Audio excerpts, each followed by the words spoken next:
Oke, kita lanjutkan ke pembahasan yang nomor 4 ya. Jadi ketika dia itu di jangka pendek ya, kan kalau di jangka pendek ceritanya capital yang digunakan itu belum meminimumkan biaya seperti itu ya. Di sini dibuat seolah-olah dia itu capitalnya 36% lebih sedikit daripada capital yang optimum atau capital yang digunakan pada jangka panjang. Nah, ceritanya semuanya ini masih sama informasi ini ya. Harga input, eh, output yang diproduksi, jumlah konsumen, semuanya itu sama persis. Nah, pertama-tama kita diminta untuk mencari berapakah output yang akan dihasilkan. Nah, kan kalau di sini outputnya sebesar 100. Nah, kalau seandainya di nomor 4, itu kan capitalnya semua berubah kecuali capitalnya ya. Capitalnya jadi lebih sedikit 36%. Berarti logikanya adalah output yang dihasilkan itu pasti lebih kecil daripada 100. Kenapa? Karena labornya sama, tetapi capitalnya lebih dikit. Nah, karena input produksi lebih dikit, harusnya output yang dihasilkan juga lebih sedikit. Oke, maka kita kerjakan yang 4A ya. Pertama-tama kita cari dulu besarnya capital yang digunakan. Kan dibilang bahwa capital itu lebih rendah 36% daripada capital di jangka panjang. Berarti 1 dikurang 36% dari capital di jangka panjang. Nah, berarti ini jadi 0,64 ya. Lalu capital di jangka panjang itu sebesar 25. Berarti capital yang digunakan itu sebesar 16. Nah, karena kita tahu bahwa fungsi produksi itu adalah K pangkat 0,5 dikalikan L pangkat 0,5, berarti kita tinggal ganti nilai K-nya itu sebesar 16 dan L-nya itu jadi 400 ya. L-nya tidak berubah. Nah, nanti kita akan dapat IX-nya itu sebesar 80.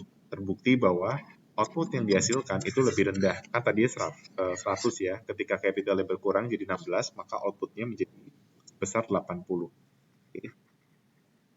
Nah, maka selanjutnya yang B itu adalah kita diminta untuk mencari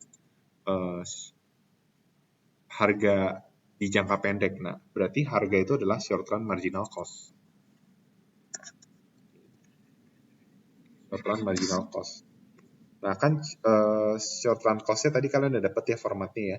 Intinya short run marginal cost-nya itu ya, itu bakal sama dengan ya, short run cost-nya itu di sini ya, sebelumnya udah dapat ya formatnya. VK plus WL atau yang ini nih, VK ditambah WQ X kuadrat kali K pangkat min 1. Nah, ini short run cost kalau diturunkan terhadap QX, kan SRMC itu adalah turunan short run cost terhadap QX ya. Nah, kalau diturunkan terhadap IX, itu nanti hasilnya sama dengan VK itu jadi 0. Nah, ini jadi 2WQX kali K pangkat min 1.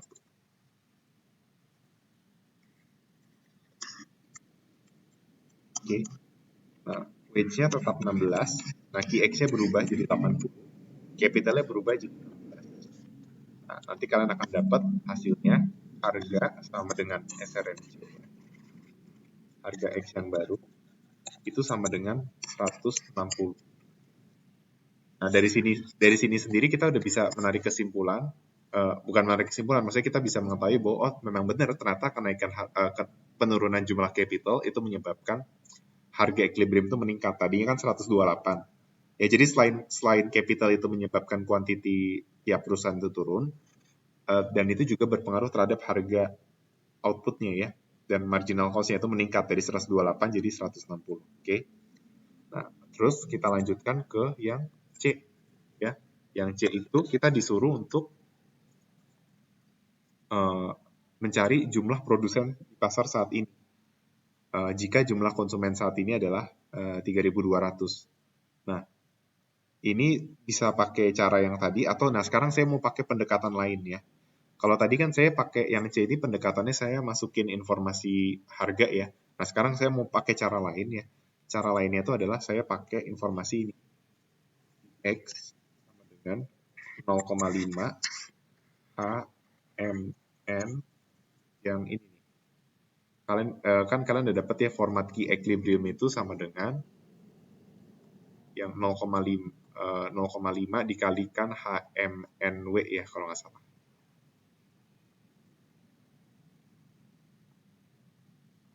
Bentar ya. Key equilibrium itu sebesar nih 0,5 dikali HMNK per W pangkat 0,5. Nah, saya mau pakai coba cara ini. Caranya gimana? Ini saya salin dulu, HMNK per W pangkat 0,5. Nah, kan Qx itu adalah, Qx besar adalah Qx kecil dikalikan N. Nah, saya udah tahu bahwa Qx-nya itu sebesar 80 ya. Jadi ini saya ganti jadi 80. Nah, informasi lainnya ini tinggal kita masukin aja. Jadi 0,5 dikali 3.200. Kan sekarang dibilang bahwa jumlah konsumen turun ya. Ya jumlah konsumennya jadi 3.200, tadinya 4.800, nah sekarang 3.200 ya. Jadi H-nya kita ganti 3.200, income-nya tetap 128. N-nya yang mau kita cari, lalu besarnya capital 16 dibagi dengan upah sebesar 16. Nah, ini dipangkat 0,5. Oke. Maka ini cara lain ya. Tapi kalau teman-teman mau pakai cara yang masukin dari informasi harga juga boleh. Saya cuma mau mengajarkan bahwa ternyata pakai cara ini juga bisa gitu ya. Berarti 80N sama dengan, kalian tinggal cari aja nih 80N sama dengan 0,5 dikali seberapa sekian. Pokoknya nanti kalian bakal dapat hasilnya tuh N-nya sama dengan 16. Oke. Ini kan sebenarnya bisa diolah nih ya. Ini dicoret. Oke, 3.200 kali 128 ini sama aja kayak 1.600 kali 256 dikali N, 0,5. Nah, ini hasilnya jadi 0,5 dikali, nah 1.600 pangkat 0,5, 40. 256 pangkat 0,5, 16. Berarti 40 kali 16 itu sama dengan 640. Jadi 0,5 kali 640 dikali N pangkat 0,5 sama dengan 80N.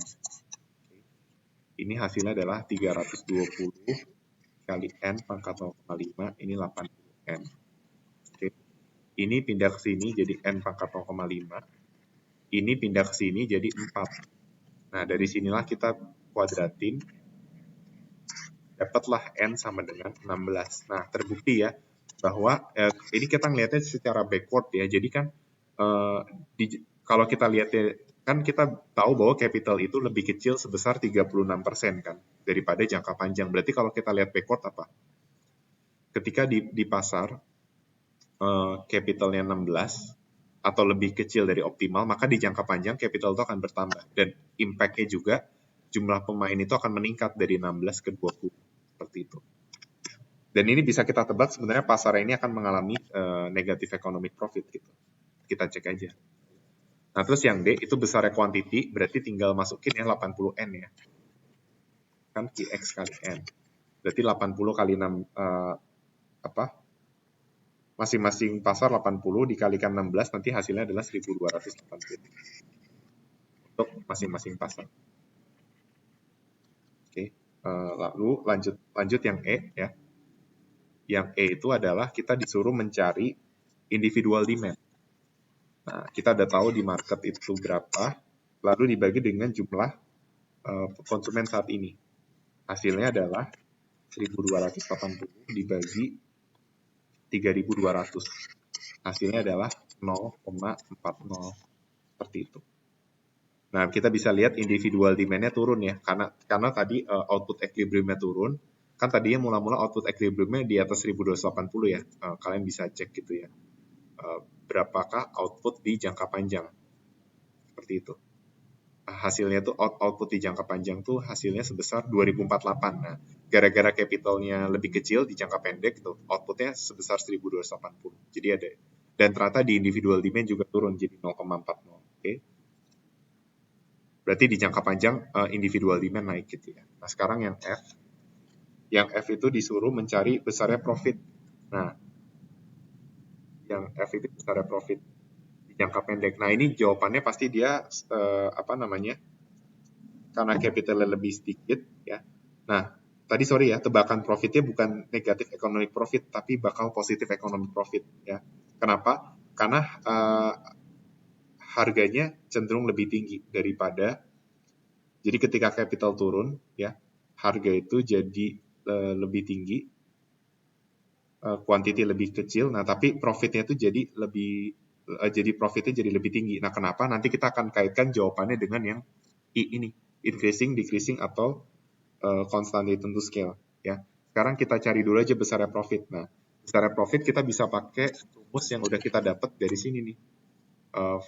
Yang general form-nya udah kita dapat dari perhitungan soal sebelumnya. Yaitu ini nih. Nih, ini adalah short run profit ya. Kita masukin aja. Capitalnya itu berapa? 16. Oke. Terus 0, dikali 0,25 kali PX kuadrat, PX-nya itu 160. Terus dibagi dengan W, W-nya itu 16 ya. Dikurang V ya, V-nya itu sebesar 256. Nah, ini nanti kalau kalian cari, ini profit untuk masing-masing perusahaan. Hasilnya itu sama dengan 2.304. Nah, ini bakal sama kalau kalian pakai metode lain, metode yang rumus yang PX kali Q kurang short run cost ya. Di mana PX-nya itu 160, quantity di masing-masing perusahaan 80, lalu short run cost-nya itu adalah 200 V dikali K ditambah W dikalikan L. Hasilnya bakal sama nih, 2.304. Oke. Nah, kan di soal F itu ditanyanya adalah keuntungan di level pasar. Nah, berarti profit itu dikalikan jumlah pemain dikali profit masing-masing perusahaan. Nah, jumlah pemainnya sekarang 16. Profit masing-masing perusahaan itu adalah 2.304. Maka besarnya profit di level industri itu sebesar 36.864. Nah, nanti kita akan buktikan kenapa ya. Kan kalau di PCM kemungkinannya di jangka pendek itu ada dua. Antara positif economic profit atau negatif economic profit. Sebenarnya zero economic profit juga dimungkinkan sih, tapi jarang. Biasanya antara positif atau negatif karena ada adjustment. Oke. Nah, nanti kita akan lihat di pertanyaan yang H. Nah, tapi sebelum ke situ kita cari dulu di utilitas ya. Utilitasnya itu kan rumusnya tadi ya, QDX pangkat 0,5 kali IDY pangkat 0,5. Ingat, ini soal COP12. Jadi apa? Kalau harga barang X aja yang naik, itu yang berubah hanya Marshallian demand X. Marshallian demand Y-nya tetap sama. Berarti ini jadi 16. Nah, kuantitas demand X-nya pakai yang Marshallian yang baru, yaitu sebesar 4. Sebesar 0,40, sorry ya. Nah, kita udah cari 0,40, masukin aja ke sini. Oke. Maka dapat utilitasnya sebesar 2,5, seperti itu. Nah, jadi itu seperti itu yang G. Nah, sekarang kita lanjut ke yang H. Oke. Coba jelaskan mengapa terdapat perbedaan. Ya, intinya kita jelaskan perbedaan jawaban yang ada di A sampai F dengan yang soal sebelumnya. Jadi kita kayak membandingkan short run yang sekarang dengan long run yang sekarang. Nah, berarti hasil perbandingannya ya untuk itu kita bagi ya, misalnya untuk jadi ini antara short run sama long run gitu ya. Nah, pertama kita lihat dari capitalnya dulu. Di short run, capitalnya tadi sebesar 16, sedangkan di long run 25. Nah, berarti cara bacanya adalah gini, capital yang digunakan di jangka pendek lebih sedikit dari jangka panjang. Impact-nya apa? Produksi yang dihasilkan itu lebih sedikit ya. Dimana kalau di short run 80 tadi ya, sedangkan di long run itu bisa 100. Nah, terus karena capital yang digunakan di jangka panjang lebih tinggi, maka nanti kalian kalau gambarkan kurva ya, supply-nya itu akan berotasi ke kanan bawah. Dan itu menyebabkan harga equilibrium itu turun di jangka panjang dan kuantitas equilibrium di pasar meningkat. Ya. Lalu ACMC juga akan turun karena capital di jangka panjang itu akan meminimumkan biaya. Jadi adjustment-nya di jangka panjang adalah untuk harga equilibrium itu turun ya. Kalau di jangka pendek 160, jangka panjang itu 128. Oke. Lalu untuk quantity equilibrium di jangka pendek untuk level individu dulu ya, individual demand Kalau di jangka pendek itu sebesar 0,40, di jangka panjang jadi 0,25. 0,50 ininya ya, individual demand-nya. Lalu apalagi yang bisa kita bandingkan? Yang bisa kita bandingkan adalah kuantitas di pasar atau QE-nya. Kalau di jangka pendek itu 1.280, di jangka panjang karena capital lebih banyak, individual demand yang meningkat juga, nah output equilibrium juga naik dari 1.280 ke 2.048. Apalagi yang bisa kita analisis, utility. Nah, karena KID-nya naik, utility juga naik, ya kan KID-nya konstan. Kalau X-nya naik, berarti utility naik ya. Naiknya dari 2,53 ke 2,83. Lalu apalagi yang bisa kita analisis, jumlah konsumen. Kalau di jangka pendek 3.200, di jangka panjang 4.096. Karena di sini marketnya awalnya profit kan. Terus akhirnya apa? Responnya di jangka panjang ya demand meningkat, makanya jumlah produsen itu, jumlah konsumen meningkat kayak gitu. Dan itu menyebabkan profit, ya itu juga menyebabkan jumlah produsen meningkat ya dari 16 ke 20,48. Nah, jumlah produsen yang meningkat ini berkaitan sama teori ekonomi yang menunjukkan bahwa kalau seandainya perusahaan itu untung, ya berarti akan ada banyak pemain yang masuk. Nah, tetapi jumlah pemain yang banyak yang masuk dan jumlah konsumennya juga naik, itu menyebabkan profit itu turun. Ya, kalau di jangka pendek dia bisa dapat positif economic profit sebesar 36.864, di long run jadinya sama dengan 0. Seperti itu. Oke. Jadi seperti itu. Nah, sekarang itu untuk yang jawaban yang H ya, perbandingannya ya. Nah, sekarang kita akan kerjakan yang I, yang terakhir. Nah, yang I itu ditanyanya adalah, tadi HI ya. Oh ya, utilitas udah kita cari ya. Oh, harusnya utilitas tuh I ya.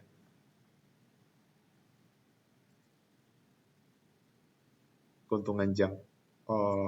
Wait. Kita sekarang lagi ngerjain nomor 4, sorry ya. Oh ya, sekarang yang I nih. Kita kaitkan sama profit yang udah kita dapat ya. Kan tadi dapatnya positive economic profit. Nah, coba kita cari return to scale-nya dulu ya. Nah, cara nyari return to scale apa? Caranya adalah kita bandingkan nilai marginal cost dan average cost. Oke. Kan kita tahu ya, harga itu 160, berarti short run marginal cost-nya juga 160. Nah, berapa short run average cost-nya? Short run average cost itu adalah short run cost dibagi quantity. Oke. Nah, tadi apakah kita udah sempat mencari short run cost atau belum? Nah, sebenarnya short run cost yang ini ya. Kalau kalian hitung short run cost-nya itu adalah 10.496. Oke. Jadi short run cost-nya adalah 10.496. Dan kita tahu bahwa kuantitinya itu sebesar 80 ya. Jadi 10.496 dibagi 80. Oke. Maka dapat hasilnya itu sama dengan 100 untuk SRAC dapatlah 131,2.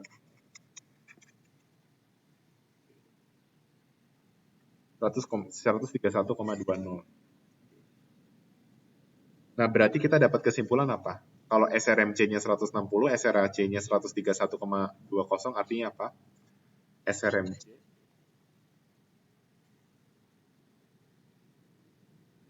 itu di atas SRAC.